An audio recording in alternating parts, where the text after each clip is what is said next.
Naubo sila ika nga, allegedly, according to their story, nagkaroon daw ng coordination yung sa youth leadership program.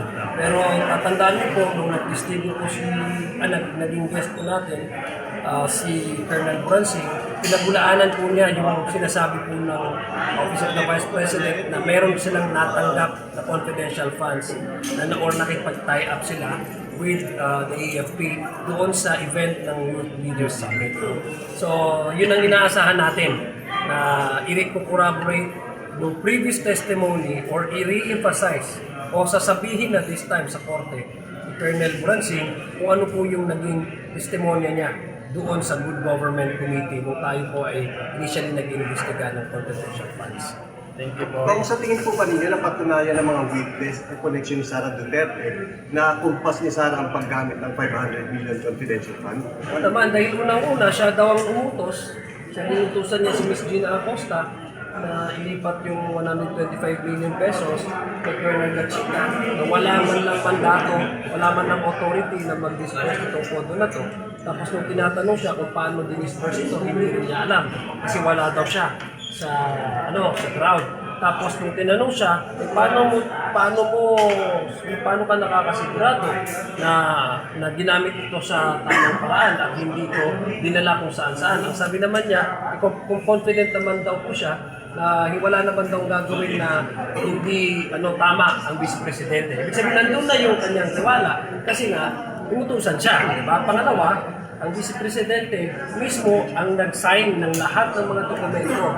Lahat ng mga dokumento, nag-request sila ng confidential funds up to the time na nag-submit sila ng mga accomplishment reports, mga liquidation reports. So, signature po ng Vice President Fernando.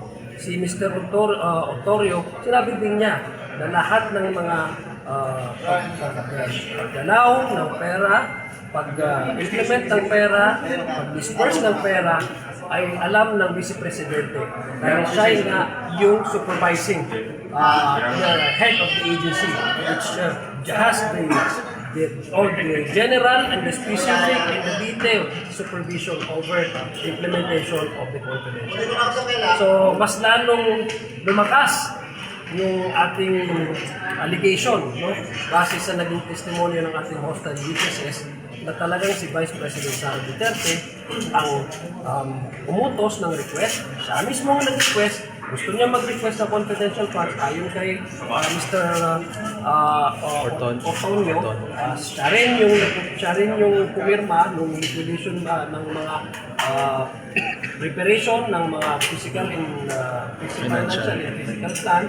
Siya rin yung pumirma ng disbursement vouchers, lahat-lahat ng papel siya yung pumirma. Maliban lamang dun sa mga AAS. Kasi yung mga AAS, na yun sinapusa na yun, sinapagong na yun, Sinabilan na apel. At saka sinabilan na yun ang mga nakasunod.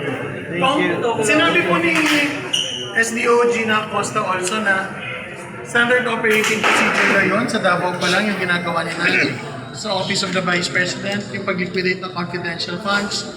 Sa tingin niyo, may way po ba tayo na ma-open for